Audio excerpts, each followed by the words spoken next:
a tour. Okay, I'm sorry. Good, Okay. good. Let me just get rid of that. Cool. Okay, so on a tour, I'm using my equipment, all day, and carrying that around really got to be too much. And we need to universally mute everybody, otherwise we're going to be Yeah, jumping. I think I'm muting everyone. So, Yeah. Okay. So Vern needs to stop buzzing around. okay, she's trying to join, and obviously there's some problem in there, but everyone else is muted. I don't know what to do about her.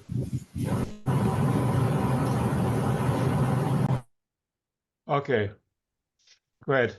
We're good. Okay. The story then became for me to downsize equipment, and I now use these very small, in fact, I'm using one tonight, a little Nikon Z camera to do our video connection here. But that's the camera that I take now along with my cell phone. And I use the longer lens for the Z camera, and I use all of the really wonderful features now on the cell phones for all of my wide angle and close-up stuff. And I do a lot of exhibitions. I also do a lot of books, and this is what I published just last week, actually. Is up on Amazon, and all of my pictures, are certainly quality enough with the new cell phones to publish in books, to print, to exhibit.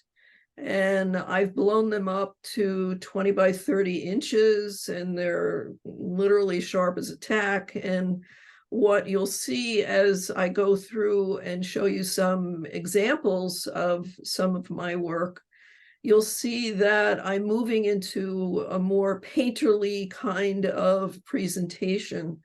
So if there is some roughness to the image, I can fix it. In some cases, I'll actually paint on my actual photographs.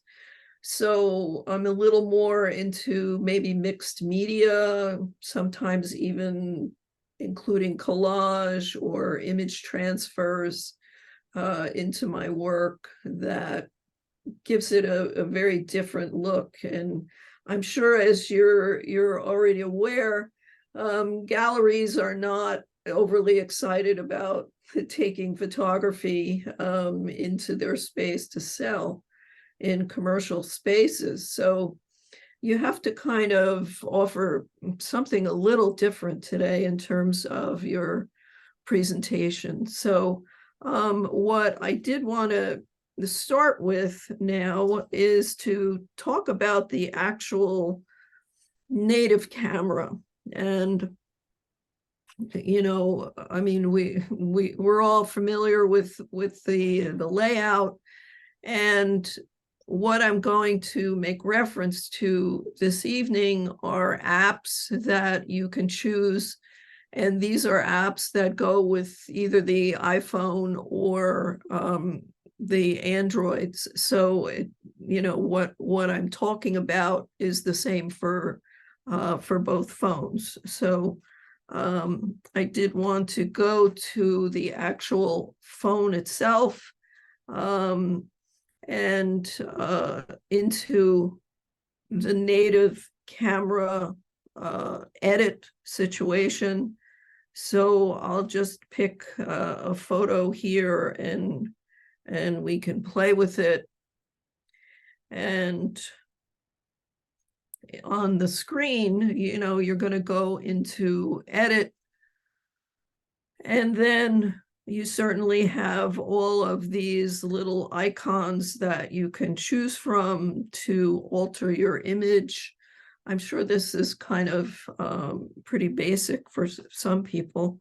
One of the things that I do like is this opportunity to level the piece. You know, a lot of times we rush and we get the horizon line kind of messed up, or maybe you're shooting up at a building and you need to bend your, you know, your piece in some way to fix it. So there's certainly some very basic but very powerful things that you can do to alter your image. You know, the least of which is probably cropping. And I always go to the end and I sharpen things with the sharpening tool.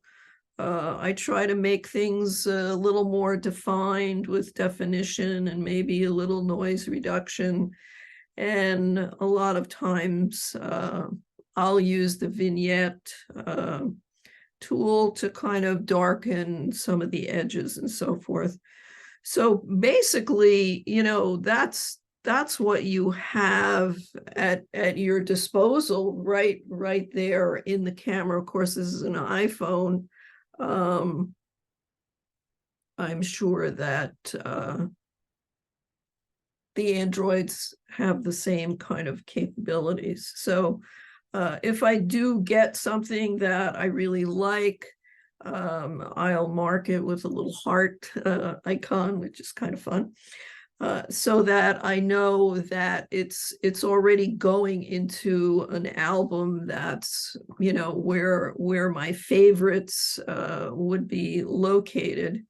And setting up albums is always a great idea to do. And your favorites here are all of my little heart favorites in this particular section.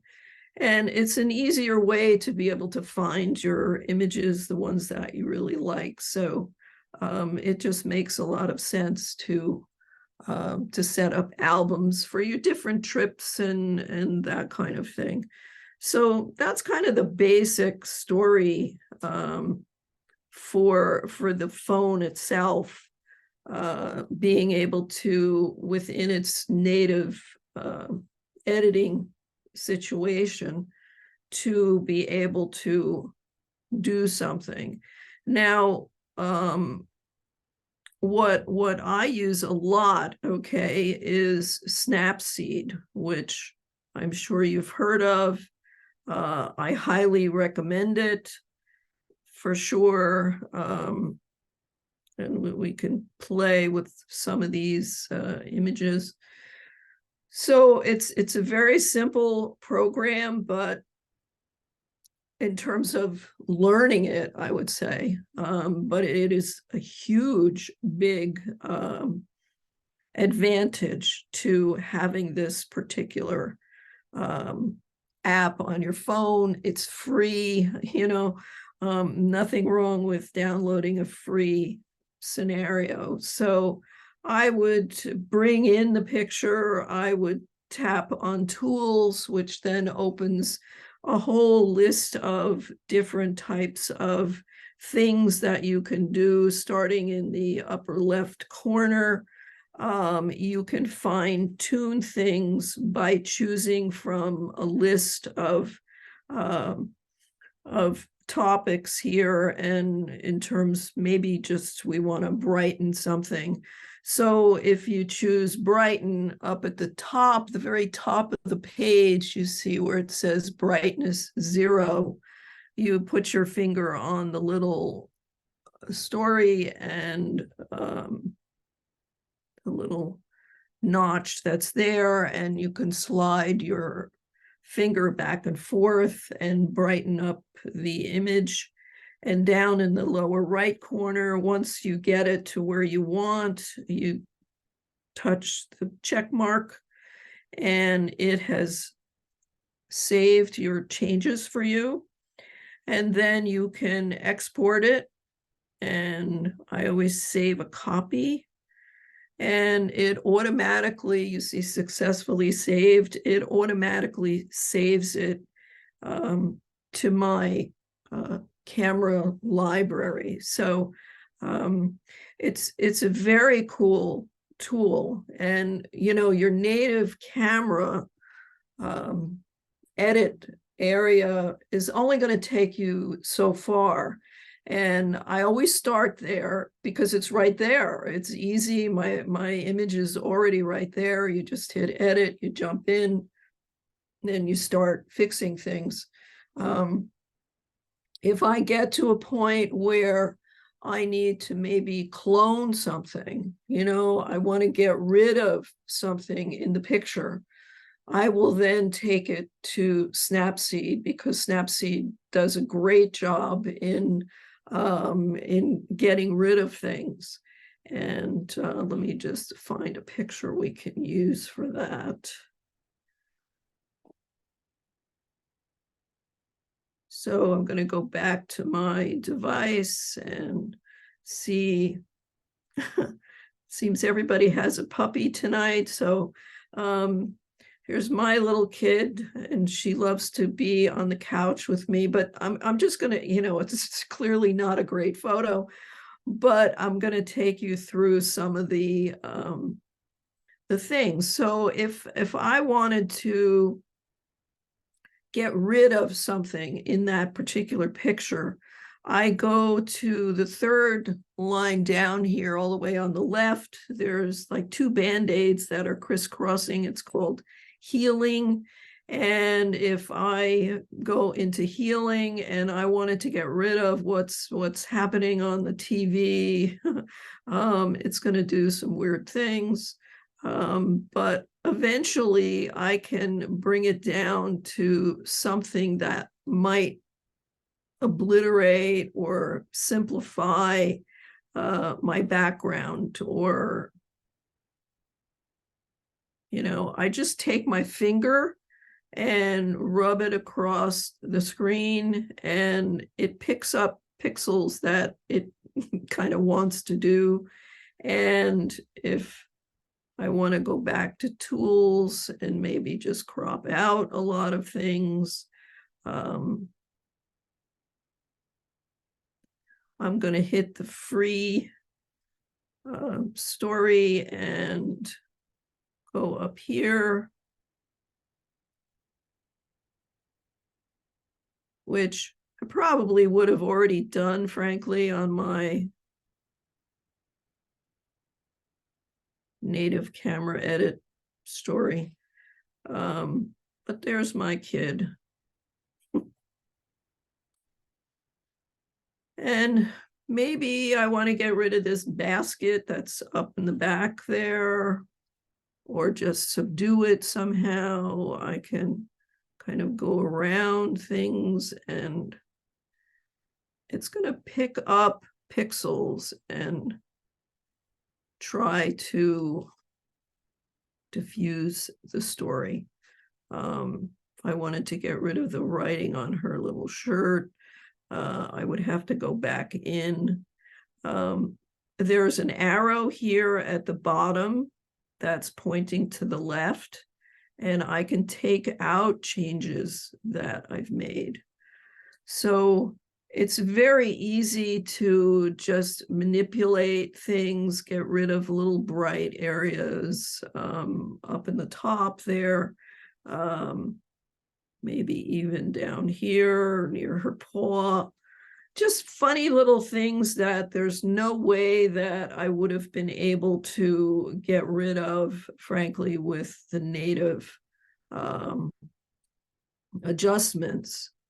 And if I want to just brighten it up a little bit here.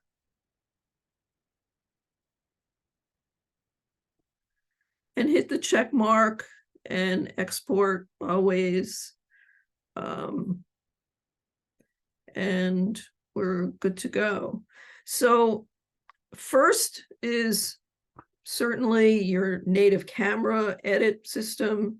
Then I go into Snapseed. Maybe I also want to increase the saturation on something. If I want to dodge and burn something, I can certainly do that. So I would go into tools, and then over on the second row, all the way at the end, is an icon called brush.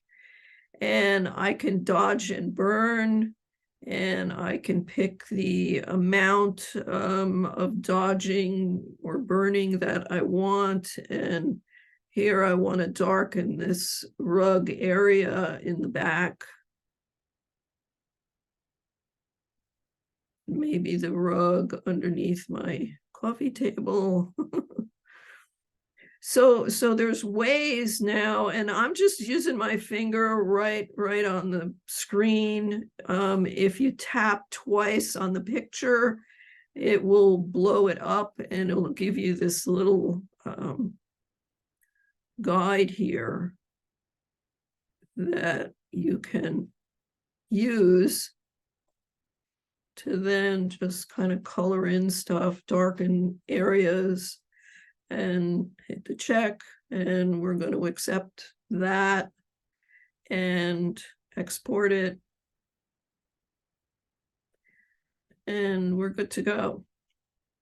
So all of these local fixes, so I guess you would say you would start with your global fixes, you know, on your camera edit system, right on the phone, in the phone, that came with the phone. And then if I want to do some really local changes to things, I'm going to take them into Snapseed. And I do want to show you a PowerPoint show of some of the things that I play with. And if you have any questions at all, you can speak up, because I can always come right back here with the system that I have. So I'm not sharing my screen, by the way. I'm kind of sharing my whole computer system with you guys. So here's the story, here's the show. And things like this, the original's on the left, and a painterly kind of interpretation is on the right. And I use another app that's called Distress, and I like it a lot. Some things I can do, this was right in Snapseed, so the original is on the left. And it was just a family party, and I thought, wow, that's kind of cool, the way the computer light is lighting her face. And I cropped in and got rid of mom in the background and some of the areas in the back with Snapseed. And then I converted it to black and white to just see how that would look. And I'm seeing she maybe has a little blemish thing happening up on her forehead. I certainly can get rid of blemishes and all of that kind of thing with Snapseed very easily. There's another app that I like a lot. It's called Draw Me, and it can give you a sketch from your original photograph, you know, like lickety split. And if I was to try to sketch this, it would probably take me hours to do. So it's a way for photographers to be very quickly more painterly with what you are showing people. And it gives a totally different impression when you start playing with some of these apps. Sometimes I actually shoot right off of the television. Why not? You know, And then combine it perhaps with a real photograph that's already on my phone. And in Snapseed, you can take two images and you can combine them together. And I like playing with this kind of a concept.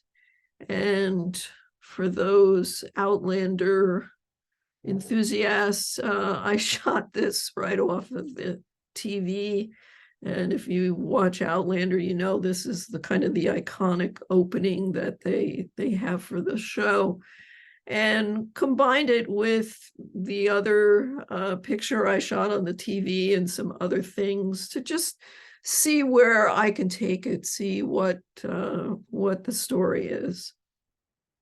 For those Jersey people, this is probably the most photographed building in all of New Jersey. So what do you do with it? How do you shoot this or manipulate this in some way to make it look different? And I'm really into older things. I like the aging of imagery. I like history, and I like shooting things that have an old content, but then taking it further, taking it into, sort of memory level of the images, and trying to get a deeper, maybe more emotional feeling from the original piece. So certainly for me, the one on the right takes me there,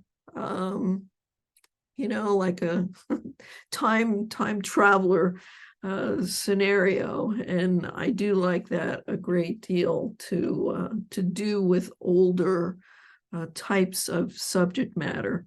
So again, this would be with the Distress app, and this as well. So even with my landscape work, I like converting it into a more painterly kind of image. And I always get a lot of comments from people who say, gee, your photos look like paintings. And I really love it when people say that. I just sent a whole bunch off to my town recently of a variety of things.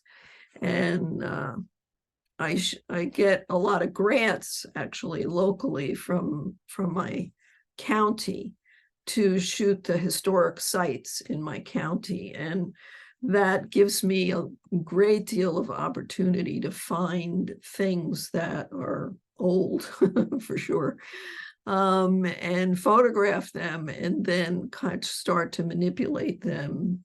Certainly with sepia, I kind of like that sepia look to things, to give it that old time look. And the gal that I sent a bunch of things to, I'm hoping that she can use them for some publicity, and maybe get me some publicity, because she came back and she thought that they were great and that they look like paintings. So that's always what I'm shooting for, no pun intended, as far as people's reaction to what it is that they're looking at. So again, this would be the Distress app, and just simple cropping. There's a building in the background, but you don't really notice it so much. This is another one. I walk in the morning, and that's a great place to get some inspiration for sure. And the person that I walk with insists on going at 6:30 in the morning. And I'm not a morning person per se, so it's an eye opener literally for me. But what I found is that as the light is coming up, things are changing, and I'm really liking what I'm seeing. And this is in the parking lot, with like a gazillion cars around. But with these programs, you can zero in on things, and you can get rid of things that are not really necessary. You can amplify color. I really love color, and I love kind of boosting saturation to enhance that color. And these are kind of some straight photos from the same walking area that we use. This was manipulated with Distress, the Distress app. And one of the fun things you can do is you can put birds into your pictures. When I go on my tours, I'm always looking for old buildings, things that are weathered. We love, as a group, we certainly love our peeling paint and dilapidated buildings and things. But the Distress app helps me get them even more scratchy and edgy, if you will. So for me to find an old castle or something like that, it's really fun.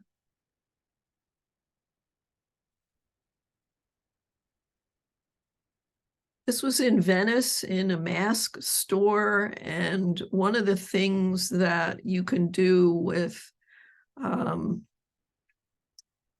the Grunge-tastic app is you can change your edges. So it kind of makes it look like maybe an image transfer, or if you remember the old Polaroid black and whites that you used to have to coat with that icky, gooey stuff. And the edges become sort of frayed and add to that feeling of old. Even with landscape. Again, the Distress app to add more color, more power, maybe more mystery into an image like this in Scotland. What an amazing place to tour if you've not been there. My tours are all off the beaten path, and I took one group this past last year in the spring to Tuscany, and I was absolutely astounded at how many people there were everywhere. And I haven't gotten COVID. I don't intend to get COVID. So I'm one of those mask people. And if I tell you, we actually wore masks on the street. That's how many people there were. It was a crush in these little teeny hilltop towns. I blew my mind that, we thought we were going to these remote locations, and they've been discovered. So when I go on tour now, I want to go to places where there's not a lot of people. This was a little museum in Iceland. Great country to travel to as well. Lots of fun. But again, it suits my sensibility as far as finding this little sort of setup with some old items, and I just love the way this composition works for me. Amsterdam, another great place, really crowded. I actually left 2 of my people there because they got COVID while we were on the tour.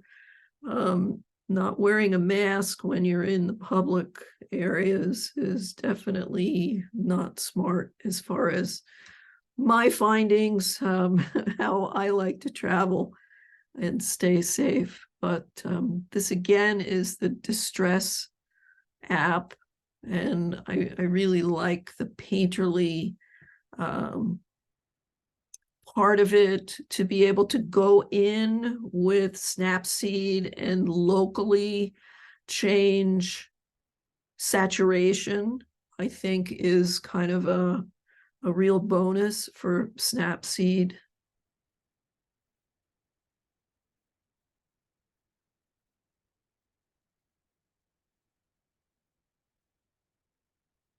Again, the distress app. So you can see, you know, like the grasses in the foreground are really pretty sharp.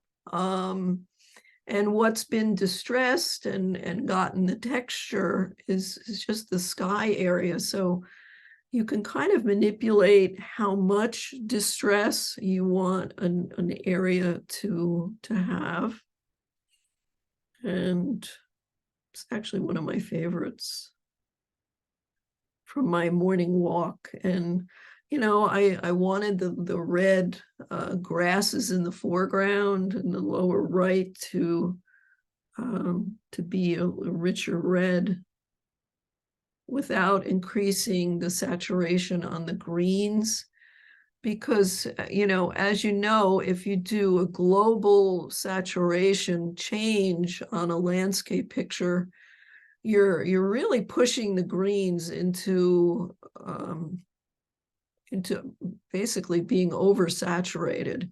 And it's kind of a dead giveaway that you did something. So because I like color and because I like pulling color out of my landscape stuff, I really enjoy using the Snapseed and just my finger on the saturation tool to increase the saturation in just one area without it affecting the whole story.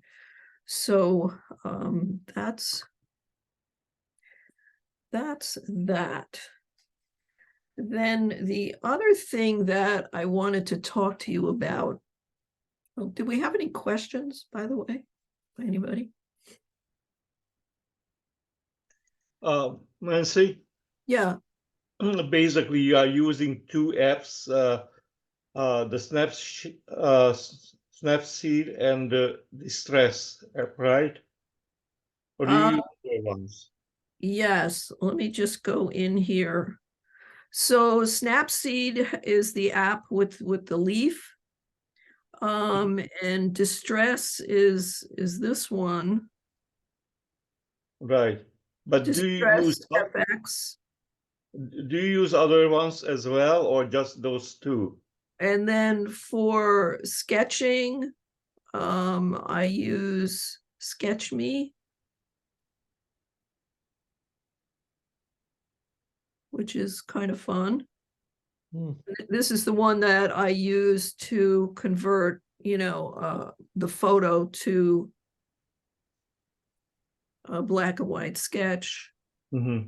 And then the other one that I use a lot, actually, that I like a lot. And here's another one, Sketch Me. Pencil sketch. You can see on these lower Right. things. And they're pretty inexpensive. I'm just looking for the one that I like. And the last one that I use a lot is Vern, you need to mute yourself. The other one that I use a lot. Is there a question? Yeah, if I can. Yes, a question. Yes. Okay, 1 second. Yeah. Well, Mike is a general question. I don't know if this is the moment or so I obviously can you hear me? I don't see anything We on can the. hear you. Yep, we can hear you. Oh, We can okay. hear you. Okay. I manipulate my photos too, probably not at the level you do, but I do. And I have no problem with that. But I have a lot of criticism from people that say that when you manipulate a photo, it's not anymore a photo. What's your take about that? I think a non my belief is that I don't think any photo, excuse me, there is the possibility that there is a non-manipulated photo around, because even in black and white for me is a manipulation, given the fact that the reality is in color. So even the simple black and white is a manipulation, and actually is a heavy manipulation, because it takes the main thing of nature away, which are the colors. What's your take at this? A bit about the manipulation and the critic that people say manipulating a photo is not photography. Well, I can tell you for sure it's absolutely photography. What's not photography right now is all this AI and Mid-Journey stuff, if you're following any of that story these days. But to me, if you schlepped your camera someplace and you set it up and you watched the light and you composed your picture and you made a photograph, it's a photograph. Now you need to, Vern, can you just mute yourself there, please? Now, you can take your feeling about that picture further. I studied with Ansel Adams many, many moons ago, and he was the ultimate manipulator. I mean, I don't know if people looking at his beautiful calendars really understand that, but this is a man who, chose the film to match the scene. He chose the developer and how he was to develop it to match how he felt about, what he was looking at. He chose the paper, he chose the developer for the paper and the cropping and the burning and dodging. All of those activities were meant to take that original photo to where he felt about that original scene and share it with other people. To say that that's not a photograph, to me, would be absolutely ridiculous. It's our job to show people, things, maybe things that they hadn't noticed before. In terms of abstracts, I love shooting abstracts. And it's something that a lot of people just kind of walk past, and maybe don't notice. So I feel it's my job as a photographer to show them that. And you think about, all of the advertising photographs that are made and shown to us and manipulated. Well, certainly they're photographs, I mean, I don't know why somebody would say that they're not photographs. Generally, it's people who don't know how to manipulate pictures, who don't want other people to do it either. I that's all I can guess. But to me, it's my job to show a feeling, show some kind of emotion. And I mean, I think the slideshow, you could see it in the before and after story.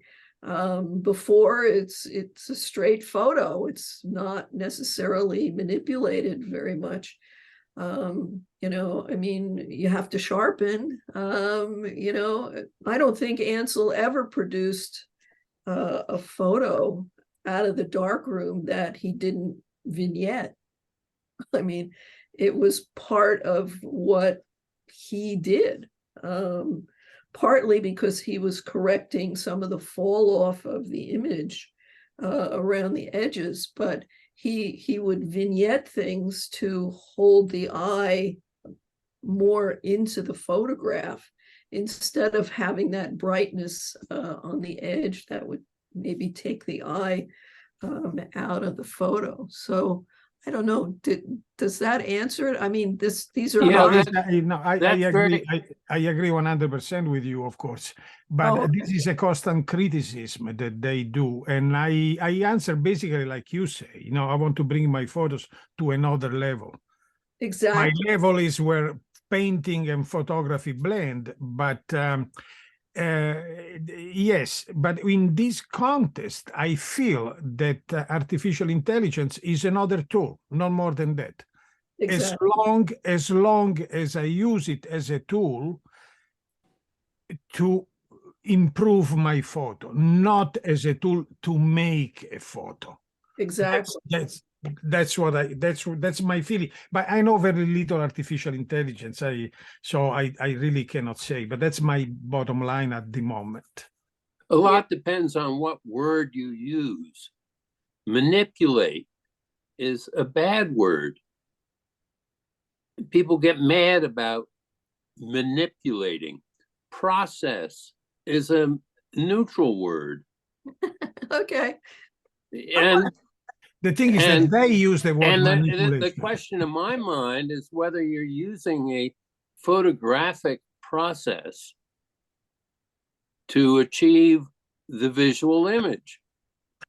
And it's a photograph to begin with, and then you process it depending on what technology you're using.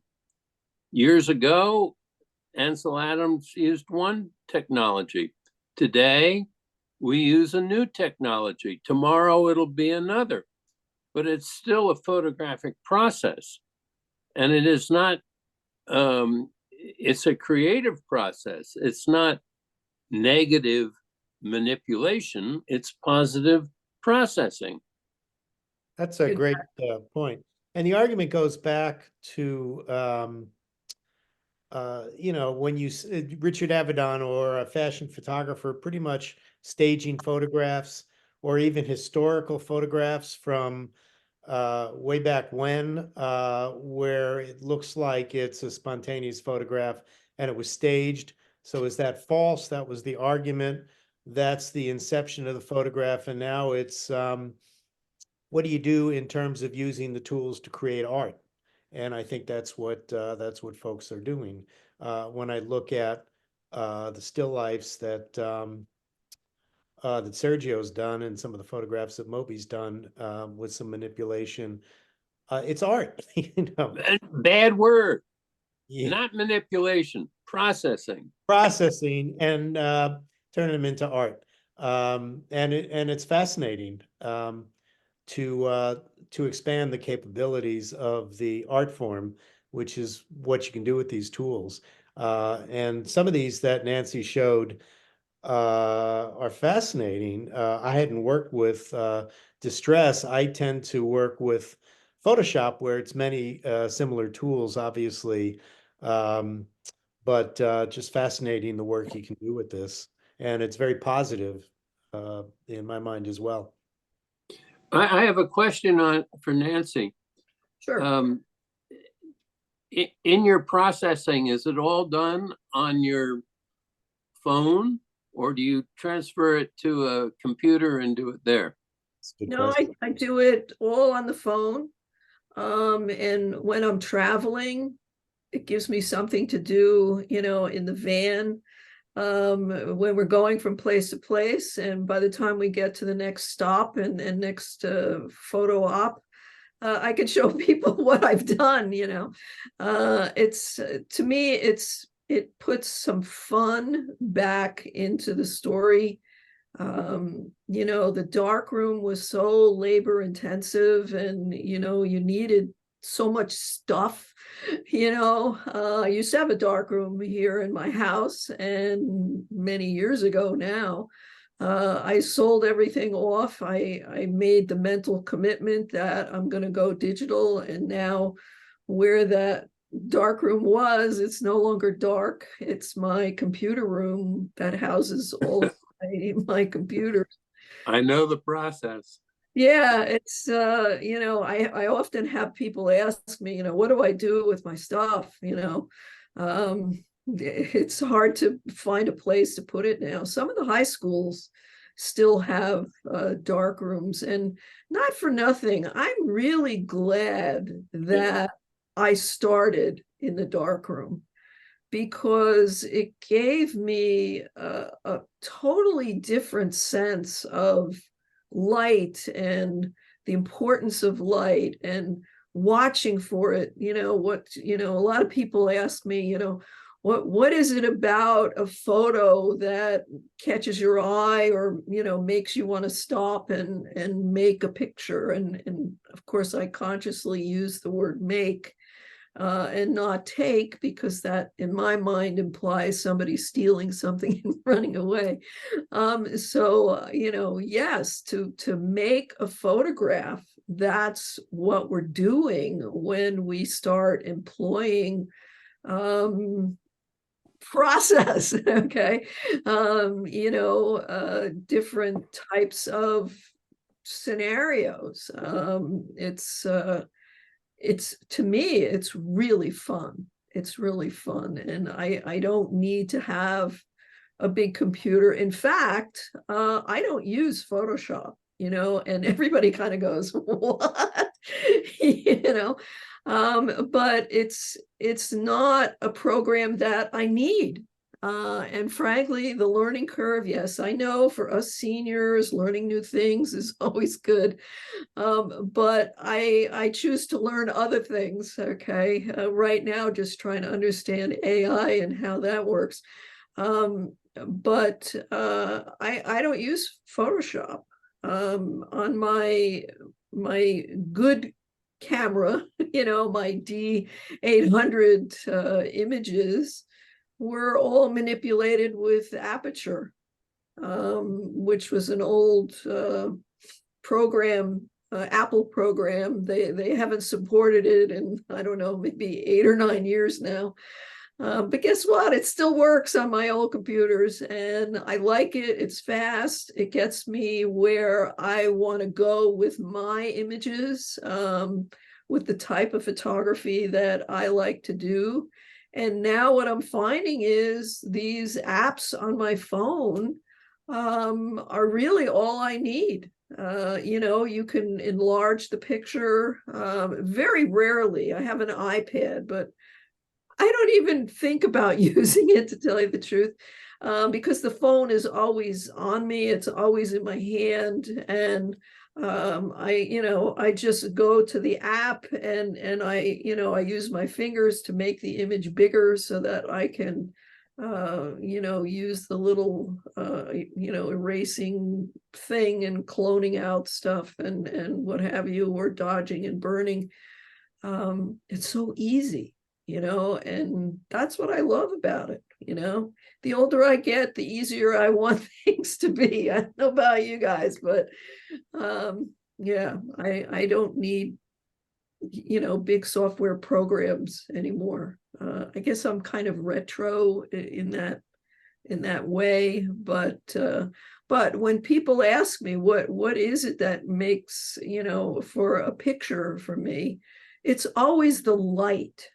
I think it's the light before it's even the subject in most cases.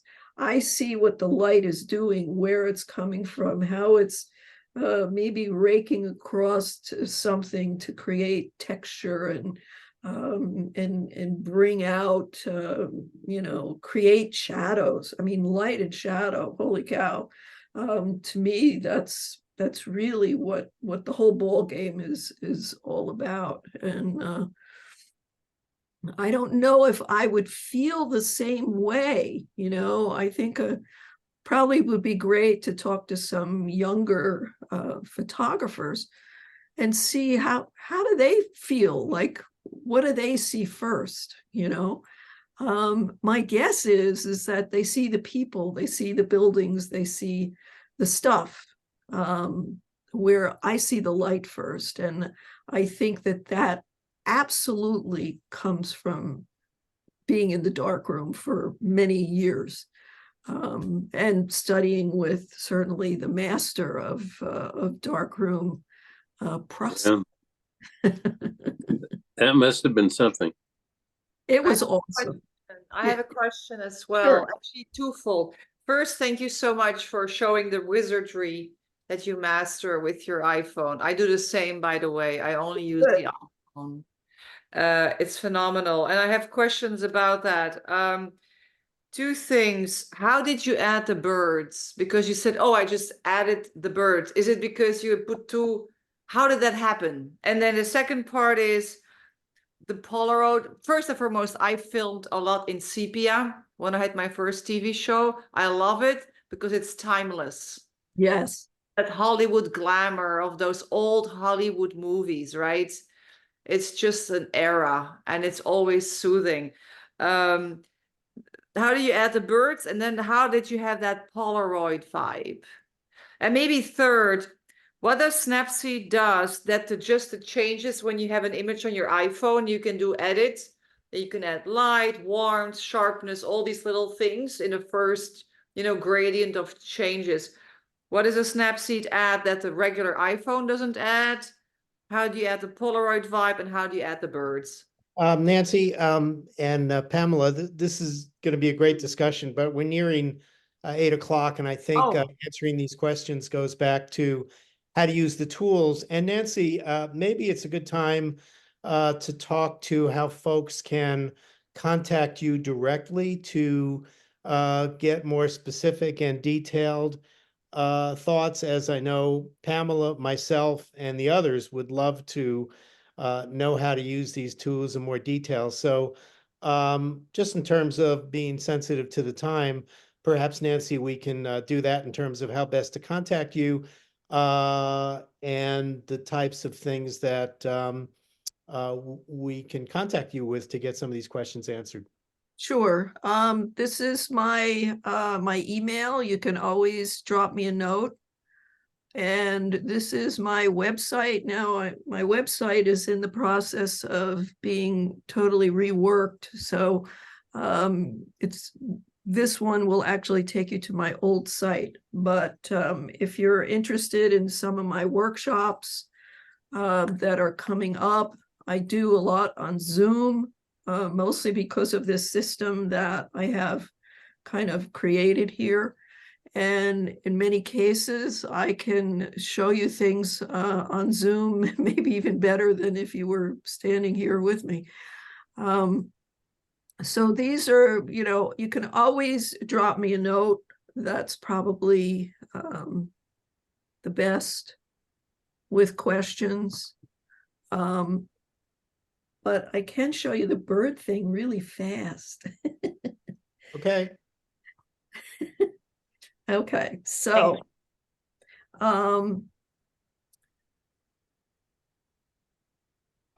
what we're going to do is go into Snapseed, I think is where the birds are. Oh no. It's going to be in distress. It's probably under distress. Yeah, Yeah. I found it in the Distressed FX app. There's a bird button. Yeah. And you'll see it here on the bar across. It's the third one over. So if I bring a picture in, and I'm just gonna use that one. If I want, then I would click on the birds. And they give you all these birds to choose from. What I find is most of them don't work. But I have used this one.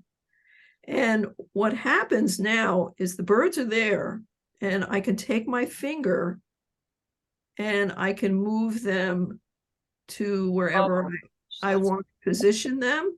Yeah. Wow. And if I take my fingers, okay, and pinch them, I can make them smaller or bigger. But sometimes just some birds, in a scene can kind of perk it up a little bit, or fill in a space.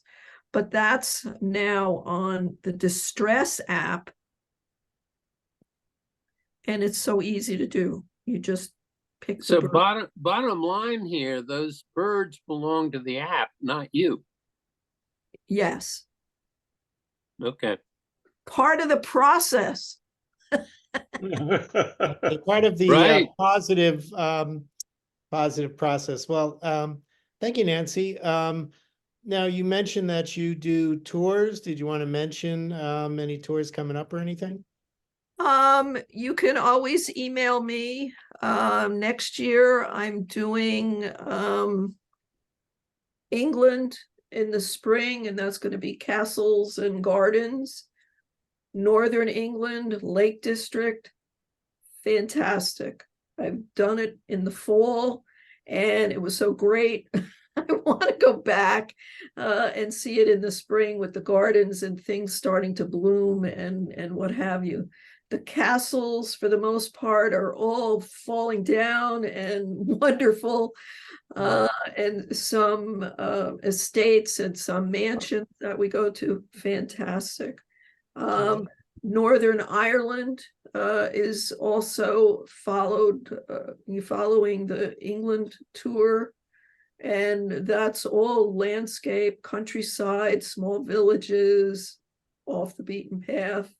And then in the fall, I have Scotland. We're going to northern Scotland and into the Orkney Islands to see some of the standing stones. Again, coastline, fabulous shooting opportunities, cliffs and mountains, and Scotland is just awesome. The Highlands.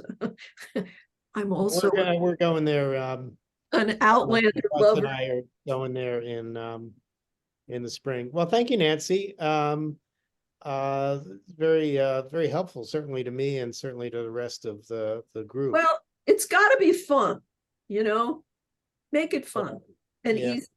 Yeah. Bottom line. That's great. Okay, well, that's terrific. Well, thank you, Nancy. Thank you. I think we're going to have a short business meeting now. So, Nancy, thanks again. And I'm sure you'll get a lot of input from our group. Great. Thank you. Thank you. Thanks Right. a lot. Thank you. Drop me a note. So, anyway, I think we could just go through some points quickly. We talked about Noble Horizons. There's a potential show after that that perhaps Laszlo could mention. But Heidi, if you could do a real quick treasures report and we can move on that. No problem. Okay. So our last meeting, when I reported the cash balance, that was on November 21st, we had a total cash balance of $2,566.78. And that does include $1,000 for the 2 years worth of scholarships. So that's restricted. Since then, we collected $50 in the 50-50 raffle that we did in December. And we incurred expenses for our December party that came to $274.89. So that brought us to $2,341.89. That includes the $1,000 scholarship. So the unrestricted cash balance is $1,341.89. And that's all been reconciled to the bank statement.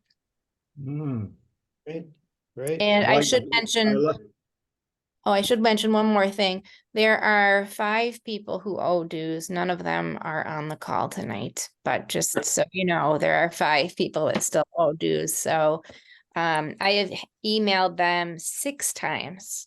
So I think we're at the point where, I'll talk. Dawn certainly knows who they are, and we might have to follow up with like a letter or something. I don't know I what think else. so. I think a polite, positive letter. I'm involved with bigger clubs. Well, clubs with more people, and there's always 10% that you have to be positively persistent with, and then come on. Exactly. And I should mention we are up to 47 members, so that's So- really good to have only 5 people It's just 5 people actually that haven't paid. I think this year we are going to make 50.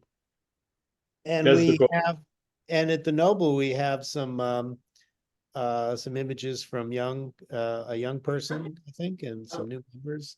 We'll let Laszlo talk to them because Laszlo is a good magnet for new membership. Oh right, Laszlo? God, you are so sweet. Yeah, that's Leslie, you want to mention briefly this other show that Yeah. you were thinking of doing? Yes. So there is a good chance that we can do another show right after the Nobel Horizon show. And we have done this one before, that one show was finished and then we just picked up all the pictures and put them into another show.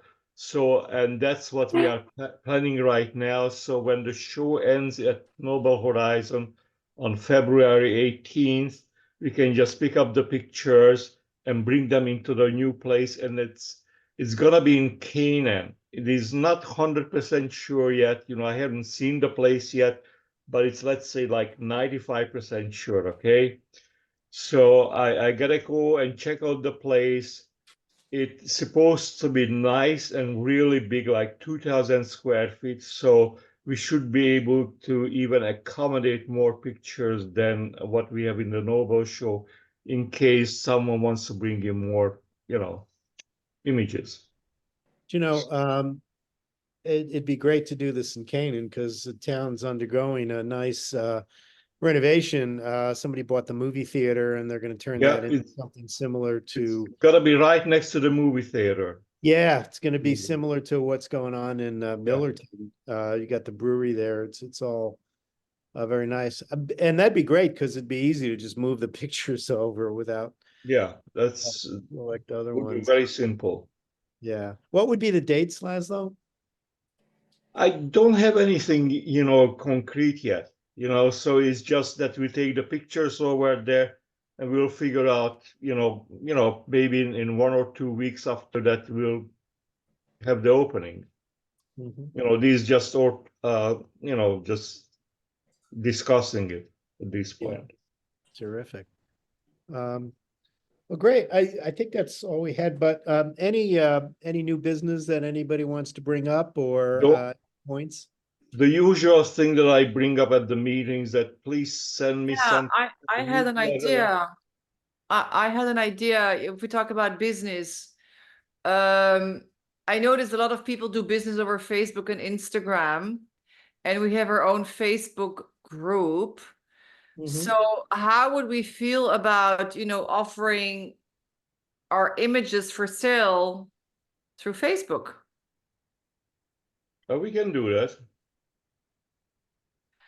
Combined, I mean, if we show the combined, I don't know who is more in Facebook or on Instagram, but for example, I'm on my maximum, right? I'm 5,000 friends, come and go, one goes away and then I bring in another. But if we should all, as an exercise, maybe calculate, if we are on social media, what our reach is. So we have an idea, like it could be 50,000 people. With 50,000 eyeballs, you can do a lot. And we could do, for example, an annual sale once a year, auction, something fun. And say, 5% goes to scholarships. Everybody likes to support a good cause. I'm up for exploring that. It's a good idea. Right? Very good. It's definitely definitely doable. I know Right? I don't know if Brian's still on, but obviously he does a lot of business through Facebook. He does. That's a great it's a great shout out.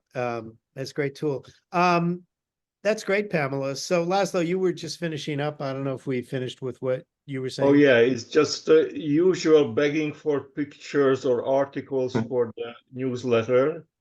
And don't forget it, the theme of the month is buildings, so if you got any pictures of beautiful buildings or ugly buildings or decaying buildings or places where buildings once stood, just send it to me.